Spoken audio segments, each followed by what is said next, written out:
नमस्कार दोस्तों, unforgiving history channel में आपका एक बार पुनः स्वागत है।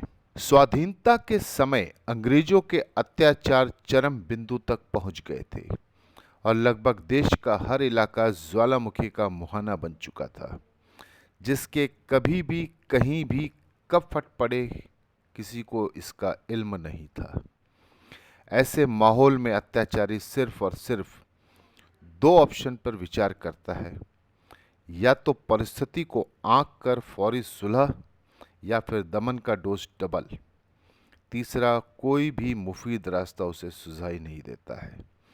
ऐसे ही एक दमन का साक्षी वक्त रहा, जिसने इतिहास के उस कालखंड में जगह तो जरूर बनाई, पर वो जगह उसे उसके कद से कम और वजन में हल्की दी गई। इसीलिए इतिहास में उसे तवज्जो नहीं दी गई।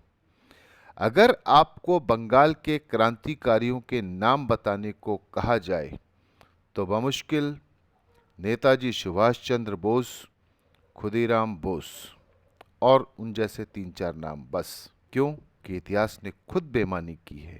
उन्हें फुटनोट पे जगह दी जो कालखंड के वारिस थे और जिनका योगदान कहीं नहीं था, वो इतिहास के सुनहरे पन्नों में समा गए। ये मजाक सिर्फ और सिर्फ हिंदुस्तान में ही हो सकता है ना। और कोई मुल्क नहीं दुनिया में जिसे अपने वजूद को मिटाकर दूसरे के बताए गलत वाक्यों को एक मुलम्मा चढ़ाकर यकीन की हद तक कहकर सच समझाना, ये सिर्फ इस मुल्क में ही मुमकिन है। बात आज़ादी के समय की थी। उस वक्त कलकत्ता अंग्रेजों की एक सामरिक, आर्थिक और राजनीतिक ताकत का प्रमुख शहर था। उस काल में बंगाल प्रोविंस के समस्त जेलों के प्रमुख, जो जेल आईजी थे, उनका नाम था कर्नल एन.एस. सिम्पसन, और उनको भारतीय कैदियों पर अत्याचार करने में बहुत आनंद आता था। वजह भारतीयों से नफरत और आए दिन उनके गुनाह दबी जुबान पर शहर के बाजारों के चाय चौक चंडू खाने में चुस्की लेते हुए चर्चा का केंद्र बिंदु बनता। उसके इस अमानवीय अत्याचारों की दास्तां बहुत से कानों ने सुनी, पर शीशे की तरह जिसने दिल तक सुनी, उस क्रांतिकारियों के नाम थे बिनोय बासु, बादल गुप्ता और दिनेश गुप्ता।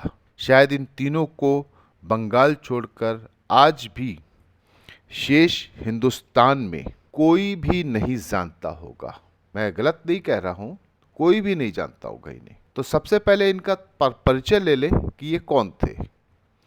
बिनोय कृष्ण बसु, जिनका जन्म 11 सितंबर 1908 को मुंशीगंज जिले के रोहितभोग गांव में हुआ था, जो अब बांग्लादेश में है। मैट्रिकुलेशन करने के बाद उन्होंने सर सलीमुल्लाह मेडिकल कॉलेज में दाखिला लिया, जिसे आप मिडफोर्ड मेडिकल स्कूल बोलते हैं। ढाका स्थित क्रांतिकारी हेमचंद्र घोष से प्रभावित होकर बिनोय ने मुक्ति संघ में शामिल हो गए, जो एक क्रांतिकारी समाज से जुड़ा था। दूसरे दिनेश गुप्ता, जिनका जन्म 6 दिसंबर 1911 को मुंशीगंज इलाके के एक छोटे से जो गांव जो बांग्लादेश में है वहां हुआ था। ढाका कॉलेज में अध्ययन के दौरान उन्होंने भारतीय राष्ट्रीय कांग्रेस के कलकत्ता अधिवेशन के दौरान नेताजी सुभाष चंद्र बोस द्वारा 1928 में जुटाए गए एक समूह बंगाल वॉलंटियर्स में शामिल हुए। तीसरे सुधीर गुप्ता ढाका के बिक्रमपुर क्षेत्र के पूर्वा शिमुलिया गांव में पैदा हुए थे, जो बादल गुप्ता और निकुंज सेन से प्रेरित थे। जो बिक्रमपुर के बनारीपारा स्कूल में पढ़ाते थे, वह एक सदस्य के रूप में बंगाल के स्वयंसेवकों में शामिल हो गए और क्रांतिकारी गतिविधियों में उनका आह्वान किया। बादल अपने दो पैतृक चाचा धरणीनाथ गुप्ता और नागेंद्र नाथ गुप्ता, ये दो वो शख्स हैं जो ऋषि अरबिंदो घोष के साथ अलीपुर बम कांड में क्रांतिकारी गतिविधियों में शामिल थे। जब 1928 में कलकत्ता अधिवेशन अस्तित्व में आया था, उसी समय सुभाष चंद्र बोस ने बंगाल स्वयंसेवक का गठन किया था, मेजर सत्य गुप्ता के नेतृत्व में। लेकिन कलकत्ता का सेशन खत्म होने के बाद भी ये अपनी गतिविधियों को जारी रखते हैं। और ऑपरेशन फ्रीडम, जो 1930 में विभिन्न बंगाल के अंदर जो जेल थी जहाँ पे अंग्रेज़ों का दमन हो रहा था, उसके बारे में ये क्रांतिकारी अपने प्लान कर रहे थे कुछ। अब आते हैं बात उस घटना की जो 8 दिसंबर को हुई थी। तीनों क्रांतिकारियों ने सिम्पसन को सबक सिखाने के लिए एक प्लान बनाया, जिसका नाम इतिहास में तो कई दर्ज है।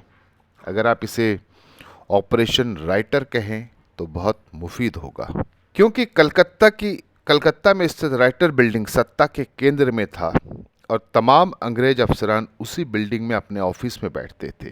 प्लान के मुताबिक तीनों क्रांतिकारी भेष बदल कर अंग्रेजों की वेशभूषा धारण करते हैं और राइटर्स बिल्डिंग में घुसते हैं। वहां पहुंचते ही बगैर कुछ बोले सीधे सिम्पसन के सीने में गोली दागते हैं और वहां मौजूद अन्य जो अंग्रेज अधिकारी थे, जिनका नाम टिवियन, प्रेंटिस और नेल्सन, उन पे भी गोली बरसाते हैं, जिन्हें उन्हें गंभीर चोट आती है।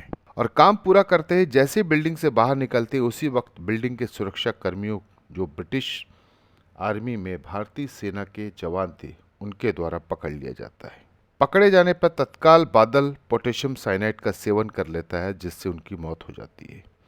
विनय और दिनेश सरेंडर करने के बजाय खुद को गोली मारते हैं, जिसमें विनय घटना के कुछ समय बाद एक अस्पताल में मारा जाता है। तीनों क्रांतिकारियों में से बदकिस्मती से दिनेश बच जाता है, जिसे कष्टप्रद यातना के साथ 7 जुलाई 1931 को 19 साल की उम्र में अलीपुर जेल में फांसी के तख्ते पर टांग दिया जाता है।